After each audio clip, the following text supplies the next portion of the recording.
يا سائلي عن مذهبي وعقيدتي، رزق الهدى من للهداية يسأل. اسمع كلام محقق في قوله. بسم الله الرحمن الرحيم. الحمد لله رب العالمين، والصلاة والسلام على نبينا محمد وعلى آله وصحبه أجمعين وبعد. Assalomu alaykum va rahmatullohi va barakatuh. Bugungi sana 2025 yil fevral oyini 23 yakshanba kuni sizlar bilan yangi boshlagan aqida darsimizni davom etkazamiz. Alloh taolo o'zi mana shu boshlagan darsimizni davomli va hamda manfaatli qilgan bo'lsa inshaalloh. Xo'p, asosiy biz aqida mana fanidan xossatan al-aqidatu fillah degan mavzuni dars qilib boshladik. Al-aqidatu fillah degani Allohga nisbatan bo'lgan e'tiqod asoslari deb turib nomladik. Demak, Alloh haqida biz qanday e'tiqodda bo'lishimiz kerak? Allohga bo'lgan e'tiqodimiz qanday bo'lishi kerak? Mana shu haqida gaplashib ketamiz va o'tgan safar aytganimizdek, bu darslarimiz unaqa ko'p soatli qilmasdan imkon qadar qisqa qilishga harakat qilamiz. Nimaga? Chunki ya'ni bir eshitishlik uchunda, ya'ni ba'zi odamlar uzun darslarda eshita olmaydi, shuning uchun ham qisqaroq qilishga harakat qilamiz. Xo'p, biz o'tgan safargi darsimizda aqida o'zi nima? Mana shu narsaga bir qator ishora qilib bir gapirgan bo'ldik. Bir vosita mana aytdik, aqida o'zi nima? Aqida degani inson mana aqodal habla deb aytiladi, arqonda bog'lashini aytiladi. Ya'ni qalbingizga bir e'tiqodni mahkam singdirasiz, mana shu aqida bo'ladi. Va hamda bu aqida ilmiy bo'lgan narsa ekanligini aytdik, ya'ni e'tiqod. Va hamda bu aqida g'aybiy narsa ekanligini ham aytib o'tdik. Mana shu bilan o'z-o'zidan biz bilamizki, aqida bu insonning qalbida bo'ladigan narsa bo'ladi. Va lekin bu aqida mustahkam ishonch bo'ladi. Tushunarli? U farqi yo'q. O'z aslida mustahkam ishonch bo'lsa, mana shu aqida shuda, u ba'zida botil bo'lishi mumkin bu aqida, yoki ba'zida sahih aqida bo'lishi mumkin. Hozir mana shunga ishora qilib aytib beramizda. Demak, aqida ba'zida botil bo'lar ekan, ba'zida sahih bo'lar ekan. Demak, biz 5-bahsga yetib kelganmiz. 5-bahsda, ya'ni 5-mavzuda deganida sog'lom e'tiqod, nosog'lom, fosid bo'lgan e'tiqod. Sog'lom aqida, nosog'lom aqida. Demak, aqida u islomga xos emas. Aqida degani faqat islom diniga xos narsa emas, balki hamma din, har qanday mazhab o'z egalariga, har qanday masalan dinni olib qarang, har qanday mazhabni olib qarang, ana shu mazhabning egalarini bir aqidasi bo'ladi. Shu aqidasini ustida o'zlarining hayot tartibini, hayot nizomini shuni ustiga qurishadi ular. Tushunarli? Hayot tartibini, hayot nizomini shuni ustiga quradi ya'ni. Demak, mana shu aytilayotgan gap shaxslarga mos tushadi, xuddi jamoatga mos tushgandek-da. Masalan, aqida falonchini e'tiqodi deb aytsangiz ham bo'ladi, falon jamoatning e'tiqodi deb aytsangiz ham bo'ladi. Tushundingizmi? Masalan, sufiylarning e'tiqodi manaqa deyiladi. Demak, u bir jamoatda aytasiz, yoki bir yahudiylarning e'tiqodi unaqa, nasoralarning e'tiqodi bunaqa deb turib aytiladi masalan. Mana misol uchun mana nasoralar, ular Iso alayhisalomni Allohning o'g'li deydi. Ularning aqidasi bu. Demak, ularning botil aqidasi mana shu. Demak, bu botil aqida. Demak, aqida deganda hozir bir insonga nisbatan ham aytsangiz bo'laveradi, bir jamoatga nisbatan ham aytsangiz bo'laveradi. Aqida u shunaqa narsa. Demak, aqida u sog'lom aqida bo'lishi kerak yoki bo'lmasa fosid aqida bo'lib qolishi kerak bo'ladi. Ya'ni bir insonning e'tiqodi yo u yoqli yoki bu yoqli bo'ladi-da. Demak, bu aqida mavzusi, aqidalar butun odam zot mana shu xaloyiq yaratilganidan boshlab to mana shu kunimizgacha va Alloh taolo yerni o'ziga meros qilib olgunigacha, ya'ni bu degani bo'ldi qiyomat qoyim bo'lgunigacha va yerdagi insonlarni hammasini Alloh taolo o'ziga olgunigacha hammasi ikki qismga bo'linadi. Birinchi qism sog'lom e'tiqodni gavdalanishi. Ya'ni birinchisi sog'lom e'tiqod holati haqida gapiramiz mana. U sog'lom e'tiqod gavdalanadi. Bu sog'lom e'tiqod ulug' payg'ambarlar olib kelgan bu aqidalar. Mana shu sog'lom e'tiqod, sog'lom haqiqiy aqida. Bu bitta aqida bo'ladi. U bitta aqida ilmli bo'lgan, xabardor, har bitta narsani biladigan zot tarafidan bir martaba, bir manzilat bu. Demak, biron bir rasul boshqa bir rasulga xilof qilishi tasavvur qilinmaydi. Bir zamondan boshqa bir zamonda boshqacha bo'lib qolishi tasavvur qilinmaydi. Aqida odamlar, insoniyat yaratilgandan boshlab mana shu kunimizgacha bitta narsa. Aqida bitta narsa. To'g'ri, ba'zi amallar o'zgarishi mumkin xolos shariatda. Tushunali-ya? Endi ikkinchi qism bor. Mana hozir yuqorida aytdik-ku, butun xalq yaratilgandan boshlab hozirgacha ikkita toifa odam bo'ladi. Yo, e'tiqodi sog'lom yoki e'tiqodi botil bo'ladi. Demak, shu ikkinchi qism bo'lganlar, ular fosid aqidani o'z ichiga oladi. Ko'p bo'lganiga, bir qancha bo'lganiga qaramasdan. Endi buni aqidani fosidligi insoniyatni fikrini natijasidan paydo bo'ladi. Ya'ni insonning o'zini gumonidan, xato gumonlaridan paydo bo'ladi-da. Tushunali-ya? Va hamda shu aqllarini, ya'ni mana shu aqlli bo'lgan odamlar, mana aytilyaptiki, qaysi bir ya'ni insonlar, ya'ni xosatan aqlli bo'lgan odamlar va mufakkirlar mana shu odamlarni, ya'ni gapirgan gaplardan, bularni holatlaridan kelib chiqadi. O'zicha masalan mana ba'zi odamlar chiqib olib turib, nima degan mana oldingi davrlarda biz maymundan paydo bo'lganmiz degan-ku. Shunga o'xshagan narsalarda, ya'ni. Endi qaraydigan bo'lsangiz, mana aqida o'zini aqlli odamlarni, ya'ni biz aqllimiz deb hisoblagan odamlardan xuddi mana shunaqa, ya'ni biz maymundan paydo bo'lganmiz, undan paydo bo'lganmiz, bundan paydo bo'lganmiz deydigan narsalaridan kelib chiqqan shunaqa fosid e'tiqodlari bo'lib qoladi. Demak, bashariyat uni darajasi qanchalik bo'ladigan bo'lsa ham, ularni ilmlari baribir bir cheklanib, bitta chegaradan tashqarisida chiqib ketmaydi. Ya'ni bir chegarada bo'lib qoladi. Bir chegarada ba'zi qaydlar bilan qaydlanadi, atrofidagi odat, an'ana, fikrlar bilan ta'sirlanib turib, ba'zi cheklovlarga cheklanib qolaveradi. Ya'ni aqida va odamlarning ilmi shunday holatda bo'lib qoladi-da, haligi qush inida ko'rganini qiladi deydi-ku. Ya'ni inson min aqlli bo'lsa ham, qancha darajaga yetsa ham, baribir ilmi deyapti mana. U chegaradan, qarang, bir joyda qatib qolaveradi. U cheklanib, qaydlanib qoladi. Atrofidagi shu odatlar, an'analar, fikrlar mana shu narsalar bilan ta'sirlanib qolaveradi. Tushundingiz-a? Gohida aqidani shu fasod bo'lib ketgani bor-ku, uni burilishdan, o'zgartirish, kiritishlik tarafidan keladi. Ya'ni shu gohida ba'zida mana bu aqida qachon, ya'ni mana shu buzilib qolsa, ana shu buzilish jihatidan, o'zgartirish, boshqa narsaga almashtirib yuborish jihatidan keladi. Xuddiki yahudiylar va nasroniylarda hozirgi vaqtdagi aqidalariga nisbatan bo'lgan holat kabi. Ya'ni hozirgi kunda masalan nasronlarning e'tiqodini qarang.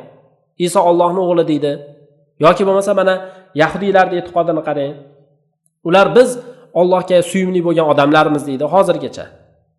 Ular o'zi anchadan beri buzilib ketgan bular. Mana shu ikkita toifa, yahudiylik, nasroniylik anchadan beri buzilib bo'lgan. Bularda buzilishi nimadan boshlangan bo'ladi fasodi? Mana bularning fasodi, yahud nasronlarning fasodi ana shu dinini o'zgartirishdan boshlangan. Qarang, xuddi shuda, garchi ularda har bittasi aslida, ya'ni boshida salomat e'tiqodda bo'lgan edi, lekin sekin-sekin mana shunaqa qilib o'zgartirilganda. Xo'p, endi bugungi kunda sog'lom e'tiqod qayerda bor? Mana shu savol tug'iladi. Xo'p, sog'lom e'tiqod qayerda bor? Sog'lom e'tiqod bugungi kunda faqat islomda bor, xolos. Islom dinimizda bor. Chunki mana bu dinni Alloh taolo saqlashni zimmasiga olgan, saqlanilgan din deyiladi. Mana Alloh taolo Qur'oni Karimda inna nahnu nazzalna zikra va inna lahu lahafizun. Biz zikrni nozil qildik va biz uni saqlaymiz degan saqlash bilan, ya'ni shu saqlashni zimmasiga olgan, saqlangan din bu. Endi aqidalar islom dinidan boshqasidagi aqidalar, garchi ba'zi aqidalarda haq joyi bo'ladigan bo'lsa ham, masalan mana ba'zi aqidalarni ko'rsangiz haq joyi bo'ladi, lekin u haqni sizga namoyon qilib bermaydi. U haqni namoyon qilib, haqni ko'rsatib bermaydi. Tushunali-ya? Masalan, hozir bitta masalan e'tiqodda ozmoz haq bo'ladigan bo'lsa, bo'ldi, bu qolgani ham haq degani emas. Demak, sog'lom e'tiqod u faqat mana shu Qur'onda va hadisda. Mana bu narsani Alloh taolo siz bilan birga saqlab berishini aytgan. Siz bilan biz mana shuni o'rganishimiz kerak. Qur'onni o'rgansak, o'z-o'zidan sog'lom e'tiqod chiqib kelaveradi. Hadisni o'rgansak, Qur'on hadisni jamlasak, sog'lom e'tiqod chiqib kelaveradi. Demak, qaysi bir kishi sog'lom aqidani bilmoqchi bo'lsa, uni yahudiylikda hech qachon topmaydi. Nasorolikda yoki falsafachilarda, filosoflarda gaplarda topmaydi uni. Ahli kalomlarning gapida emas. Ketaveradi ya'ni. Balki sog'lom aqidani islomda topadi. Ikki aslida topadi. Islomda ikkita katta asl bor. Biri Qur'on, biri sunnat. Ana shu ikkita aslda yangi, toza, sof hamda namoyon bo'lib, mushriqo deb aytiladi, shunday porlab turgan holatda topadi. Ana shu aqida aqlga hujjat va dalil bilan qanoat hosil qildira oladi.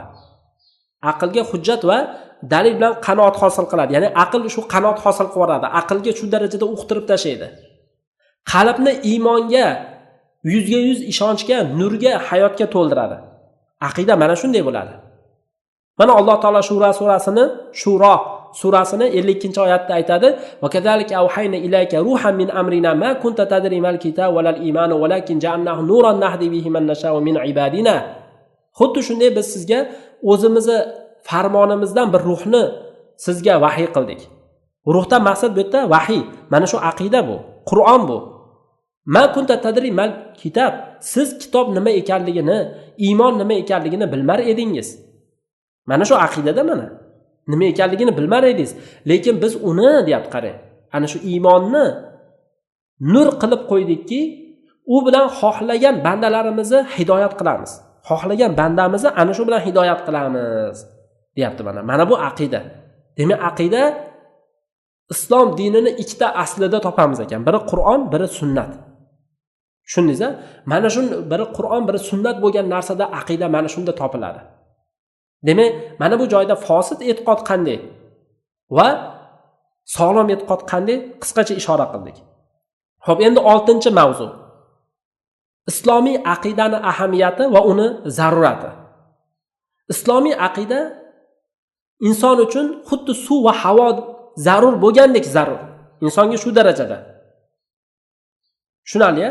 Chunki inson mana bu aqidasiz u yo'qolgan bir tentiragan, gangiragan odam, o'zini asl zotini, o'zini borligini yo'qotgan odam hisoblanadi. Islomiy aqidani o'zi u insonni, ya'ni har xil savollarga javob beradiki, qanaqa? Ya'ni shu mashg'ul qilgan har qanday savollarga javob beradi mana shu. Islomiy aqida shu. Islomiy aqida har qanday savolingizga javob beradi. Masalan, mana hozirgi kunda ba'zi ateistlar chiqib olyapti, masalan, xudosizlar chiqib olyapti. Endi ana shular chiqib olib turib, men ishonmayman bu dinga deydi. Ishonma. Endi ana shu odamlarga, ularga savollariga javob beradi bu. Ular o'ylanib yurgan narsalari va mana shu insoniy fikrni mashg'ul qilib turgan, davomiy mashg'ul qilib ketayotgan narsalarga hammasiga javob beradi. Tushunali-ya?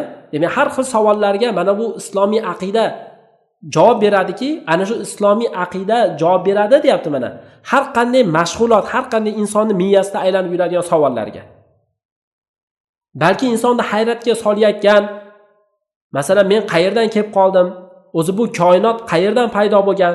Kim shuni paydo qilgan? Masalan, ana shu paydo qiluvchining sifatlari qanday? Ana shu bu olamni paydo qilgan kishini, zotni ismlari nima o'zi? Nima uchun bizni paydo qildi? Nima uchun bu koinotni paydo qildi? Va mana bu koinotda, ya'ni bizni diyorlarimizdan boshqa bu koinotda yana nima bor? Ya'ni nima bor? Yoki bo'lmasa bu yerda maqsad shuki, mana bu koinotda bizni asl ishimiz o'zi nima? Nima o'zi bizni ishimiz nima? Ma davruna fi hadal kawn deyiladi. Nima bor bu yerda bizga? Va hamda bizni yaratib qo'ygan Xoliqqa bizni qanday aloqamiz bor? Ya'ni Alloh bizni yaratib qo'ydi, demak bizni u zotga qanday aloqamiz bor? Mana shu savollaringiz hammasiga bu aqidada javob olasiz. Va hamda shu ko'rilib turgan olamdan boshqa yana bir olam bormi? mana bu ko'rilib turgan olamdan tashqari yana olam bormi degan savollarga javob beradi. Va hamda mana bu insondan boshqa fikr yuritadigan, oqila bo'lgan boshqa bir maxluqotlar bormi? Va mana bu hayotdan tashqari biz unga boradigan boshqa bir hayot ham bormikin? Agar ya'ni mana shuncha hozir savollarga javob ijob, ya'ni ijob deb aytiladi, ya'ni yaxshi javob bo'ladigan bo'lsa, endi bu hayot qanday bo'ladi? Qanday ya'ni mana shu hayotda biz yashaymiz? Qanday bo'lish kerak siz bilan bizning hayotimiz mana bu hayotda?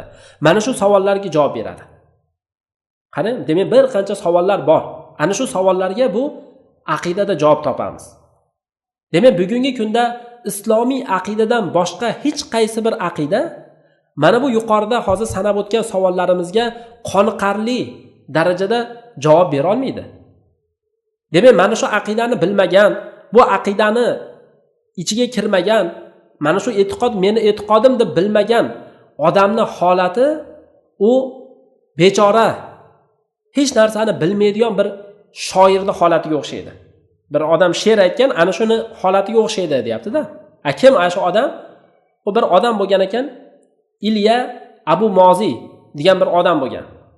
Ana shu odamning baytlari bor. Qarang. Jitu la alamu min ayna walakinni ataytu. Men degan kelib qoldim. Lekin qayerdan kelib qoldim bilmayman, lekin kelib qoldim-da. Va hamda oldimda bir yo'lni ko'rdim. Ashunga qarab yurib ketdim. Ya'ni mana shu to'g'ri bo'lsa kerak deb ketaverdim demoqchi. Ya'ni bir narsani e'tiqod qilib ketavergan. Va hamda men vasa'abqa sa'iron, ya'ni xohlasam, buni xohlasam yoki xohlamasam ham baribir bu hayotda davom etib qolaveraman. Ya'ni xohlasiz ham xohlamasangiz ham hayot o'taveradi. Qanday kelib qoldim? Qanday yo'limni men ko'rdim? Men bilmayman deb ya'ni odam mana shu holatga o'xshab qolmasligi kerak. Mana shu baytlarni ya'ni mana shu joyda keltirganda, ya'ni maqsad keltirishdan maqsad ya'ni inson bu hayratda bo'lib qolmasligi kerak. Mana ba'zi shu aqidani bilmasa bir odam, mana bu islom dinini tushunmasa, mana shu holatda bo'lib qoladi. Qani yana davom etib aytgan. Men bu vujudda yangimanmi yo eskimanmi men bilmayman. Men xur bo'lgan, qo'yib yuborilgan odammanmi yoki zanjirband qilinganmanmi bilmayman. Men mana shu hayotda yashayapman bilmayman, ya'ni xurmanmi yoki zanjirband qilinganmanmi. Men o'zimni bu hayotda o'zimni boshqaruvchi, men o'zimni mana shu hayotda o'zim boshqaramanmi yoki men boshqarilganmanmi? Kimdir meni boshqarib turadimi? Orzu qilardim. Atamanna annani adri, ya'ni bilishimni orzu qilaman, lekin men hech narsani bilmayman deb turib, ya'ni shunaqa so'zlar aytilgan. Tariqi ma tariqi, ya'ni yo'lim nima o'zi? Meni yo'lim o'zi qanday yo'l? U uzunmi yo qisqami? Men tepaga chiqyapmanmi yoki pastga tushyapmanmi? Ya'ni qaysi tarafga qarab ketyapman? Hal ana as'ad am ahbutu fih va aghur, ya'ni qaysi tarafdan yuribman? Tepaga chiqyapman, pastga ketyapman, bilmayapman. Men yo'lda yuryapmanmi yoki yo'l o'zi yuryaptimi? Qanday holatdaman? Yoki bo'lmasa am kilana vaqif, ikkalamiz ham turibmizmi? Ya'ni yo'l ham va hamda men ham turibmanmi mana bu hayotda? Nima bo'lyapti o'zi? Ya'ni hech narsani bilmagandan keyin mana shu holatda bo'lib qoladi. Qanday holatdaman? Men bilmayman deb aytayapti-da. Yoki mana ikkalamiz ham turibmizmi? Zamon davom etyaptimi? Men bilmayman degan. Qaysi holatda bo'lyapti demoqchi. Layta shayri, qaniydi bilsam, men omon bir xotirjamlik bo'lgan g'ayb olamidamanmi? Qaniydi shu g'ayb olamida bir xotirjamlik bo'lgan g'ayb olamida ekanligimni bilsam. Ataroni kuntu adri annani fihi dafinu. Ataroni, ya'ni siz meni unda dafn qilinganligimni biladi deb turib o'ylaysizmi? Ataroni degani siz meni bilasizmi, ko'ryapsizmi? Kuntu adri annani fihi dafin, ya'ni men mana shu joyda bir dafn qilinganligimni siz bilasizmi? Va bi anni sawfa abdu va bi anni saakun. Va bi anni sawfa abdu degani men yaqinda zohir bo'laman, ya'ni ko'rinaman. Va bi anni saakun, va yaqinda men ya'ni bo'laman. Mana shu narsalarni qaniydi bilsam, ya'ni yaqinda nima bo'lishini qaniydi bilsam demoqchi. Am taroni kuntu la udriku shay'a, ya'ni yoki bo'lmasa biror bir narsani idrok qila olmasligimni, hech narsani ya'ni bilmayotganligimni siz bilyapsizmi? Men bilmayman uni deb, ya'ni shunaqa baytlarni keltirgan. Endi buni o'zi aslida o'qimasa ham bo'laverardi, lekin bir qator aytib qo'yapmiz-da. Ataroni qoblama asbahat insanan saviyan, ya'ni siz meni o'ylaysizmiki, men shunaqa bir raso bo'lgan, tep-tekis bir inson bo'lganmanmi ilgari? Qanday holatdaman? Yoki yo'q bo'lganmanmi? Kuntu mahvan aw buhalan, yo imkonsiz bo'lganman, yoki siz meni bir narsa bo'lganligimni ko'ryapsizmi? Mana shu topishmoqni yechimi bormi? Yoki abadiy hech narsani bilmagan holatda men qolaveramanmi? Nima uchun men valimada lastu adri, ya'ni nima uchun men bilmayman deb mana shu so'zlarni aytgan. Endi mana bu joyda aytilyaptiki, mana bu qanday hayrat bu? Hozir mana qarasangiz, shuncha mana o'qib kelgan joylarimiz bir odamni hech narsani bu hayotga qanday kelib qolganligini bilmasdan do'dirab yurgan, tentirab yurgan bir odamni so'zlari. Ya'ni buni aytayaptiki, qarang, bu qanday bir hayrat, qanday bir xavotir, uni qanaqa bir xavotir u odamni mana shunday insoniy bo'lgan nafsni, insoniy bo'lgan holatini bilmaydigan shu o'rinlarga olib kelib qo'yapti. Qanday bunday olib kelib qo'yapti? Endi mana bu zamonning farzandlari. Ya'ni ularki hayotlari faqat u bilangina to'g'ri bo'ladigan katta bir haqiqatlarni bilmaslik, ya'ni bilishni yo'qotgan bu zamonni farzandlari ala yastahiq degani haqli emasmi? Ya'ni bu degani hozirgi zamonda juda katta ko'p ilmlar yo'qolib ketdi. Hozirgi odamlar mana shu gapni bir aytishga loyiq bo'lib qolgan odamlar.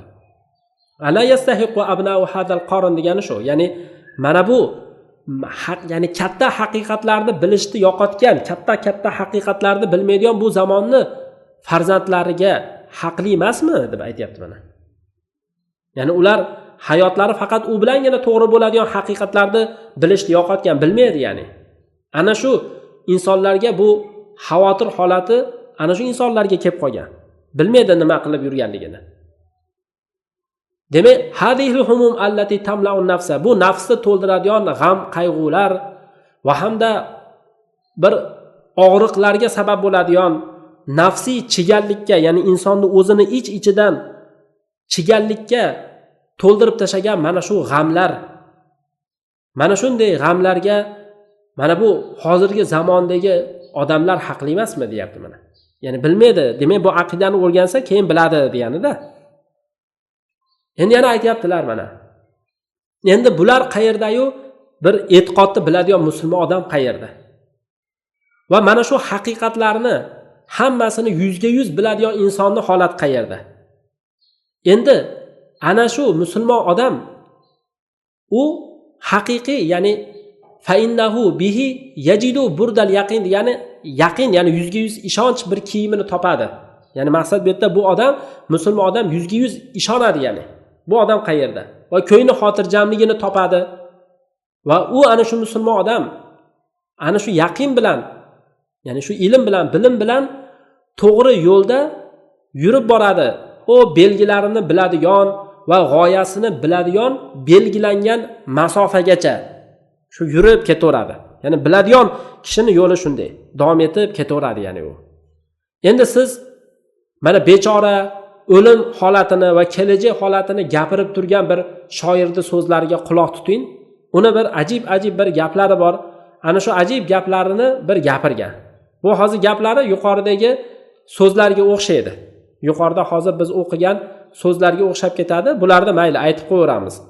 Qarang, mana aytayaptiki, agar o'lim, ya'ni qisos bo'ladigan bo'lsa, masalan, inson o'lsa, bu kimnidir qasosi bo'ladigan bo'lsa, qaysi gunoh, ya'ni poklanishlik uchun qaysi gunoh bor?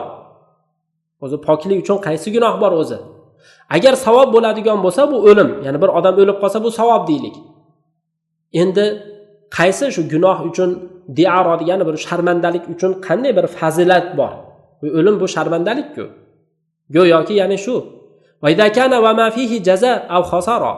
Agar bo'ladigan bo'lsa bir fazilat, ana shunda qanday bir mukofot yoki qanday bir ziyonkorlik bor. Endi falimal asma'u al-ithm va salah. Nima uchun gunoh va salohiyatli degan bu ismlar o'zi nima uchun kerak? Men bilmayman. Bu gunohkor bo'ldi, bu yaxshi bo'ldi degan narsalar nima uchun kerak men bilmayman deb aytilyapti yani. Ya'ni go'yoki hayratda bu nima qilishini bilmaydi. Agar o'lim inson uxlagandan keyin uyg'onish bo'ladigan bo'lsa, ya'ni masalan o'lim bu uyqu bo'ladigan bo'lsa, undan keyin uzun ya'ni nimalik uyqudan turishlik holati bo'lsa, nima uchun bizni ana shu uyqudan turganimizdan keyingi tetiklik holatimiz mana shunday go'zal bo'lib qolmaydi? Ya'ni uxlab turganimizdan keyin, ya'ni o'lganimizdan keyin nimaga qolgani go'zal bo'lib ketmaydi? Valimazal mar'u la yadri mata vaqtur rahil. Nima uchun inson ketish vaqti qachonligini bilmaydi? Va qachon va mata yankashifu sitr, ya'ni shu parda qachon ochiladi? Bilmaydi shuni. Men ham bilmayman deb aytayapti mana. Agar o'lim inkanal mautu hujuan yamla'un nafsa salama waqti wa na'itaqan la'tiqalan wa ibtida'an la khitama. Agar o'lim uxlash bo'ladigan bo'lsa, ya'ni nafsga salomatlikni to'ldiradigan, va na'itaqan degani bir xotirjamlikni to'ldiradigan bir mana bu uyqu bir mudrash bo'ladigan bo'lsa, la'tiqalan bir bog'lanib qolish, bir narsani boshdan boshlash bo'lmasa, tugash holati bo'lmasa, nima uchun bo'lmasa biz o'limga ana shu uyquga oshiqmasmiz? Vala ahval hamam degandan maqsad o'limni xohlamaymiz. Valimada nima uchun endi ruhlar undan qochadi, ya'ni mana shu o'limdan? Nimaga? Men bilmayman deb aytib ketyapti-da. Ya'ni bu odam hayratda. Endi qabrlarning orqalari o'lgandan keyin, ya'ni qabrdan keyin mana odam qabrga joylanib o'lgandan keyin qaytadan tirilish bormi? To'planish bormi? Hayot, abadiylik bormi yoki tamom yo'q bo'lib ketishlik bormi? Anfana'un faduthur. Insonlarda kalomi to'g'rimi yoki insonlarda so'zi yolg'onmi? Ya'ni ertaga o'lgandan keyin qaytadan tirilamiz degan gap to'g'rimi yo yolg'onmi? Ba'zi insonlar bilishi to'g'rimi? Men bilmayman. Agar o'limdan keyin bir jism bo'lib qolsak, jusmanan va aqla degani ya'ni bir jism aql bo'lib qoladigan bo'lsak, siz o'ylaysizmi? Ya'ni shu o'limdan keyin bir har xil bir jism parcha-parcha bo'lib ketadigan bo'lsak, ba'zi joylarim tirilib yoki hamma joyim tirilishini o'ylaysizmi? Ya'ni o'lgandan keyin odam jussa bo'lib yo nima bo'lib ketadi-ku, chirib. Endi hamma joyim o'ziga keladimi yoki ba'zimi? Endi siz o'ylaysizmi? Men yosh bolalik holatda qaytadan tirilamanmi yoki bo'lmasa yoshim katta bo'lib tirilamanmi? Yo siz bilasizmi yoki men keyin men bilamanmi o'limdan keyin, ya'ni o'zimni zotimni holatimni bilamanmi? Men o'zim bilmayman deb, ya'ni shunaqa bir baytlarda aytilganda. Xo'p, xullas mana aytayaptiki, bu odam kelajak, ya'ni yetib borishi qayerga ekanligini bilmaydi. Insonni kelajagi uni g'amga soladi. Inson kelajakka e'tibor beradi va shu kelajakda xotirjam bo'lishni xohlaydi. Ertangi kuni yaxshi bo'lishini xohlaydi. Endi biz mana bu shoirning ohvohini bir ko'radigan bo'lsak, ya'ni qarang, biz shoirning ohvohini ko'ryapmiz ham. Chunki u odam qayerga qarab ketyapti va nima bo'ladi bilmayapti. Chunki u haqiqatdan adashgan. Demak, u mana shu haqiqatdan adashib qolganligi, o'zi adashganlik holati, qalbni kishanlanib qolgan og'ir bir baxtsizligi hisoblanadi. Baxtsizlik bu holat. Ana shu baxtsizlik holatki, yo'lda, ya'ni ana shu insonni yo'lda yurishdan charchatib qo'ygan. Va kam fil hayati min amsali hada shoir. Endi bu hayotda mana bu bechora adashgan shoirlarga o'xshagan qanchasi bor. Bilmasdan yuraveradi hech narsani. Qanchasi bor. Ba'zilari bo'lsa o'zini baxtsizligini ochiq aytishga qodir, hayratini ayta oladi. Ba'zilari bo'lsa uni sezadi, qiyinchilikni boshdan o'tkazadi va uni fikrlari bir bog'langan, ya'ni uni nafsi baxtsiz bo'lgan, badbaxt bo'lgan nafsi bog'lanib qolib ketaveradi. Ya'ni maqsad bu yerda shu fikrlarni bog'lanib qolib ketaveradi. Keyin undan tashqari mana shoir lastu adri, men bilmayman deb aytdi. Mana bu abadiy bo'lgan, mangu bo'lgan savollarga javob bu. Mangu savollarga javob, ya'ni shuni bilmayapti bu.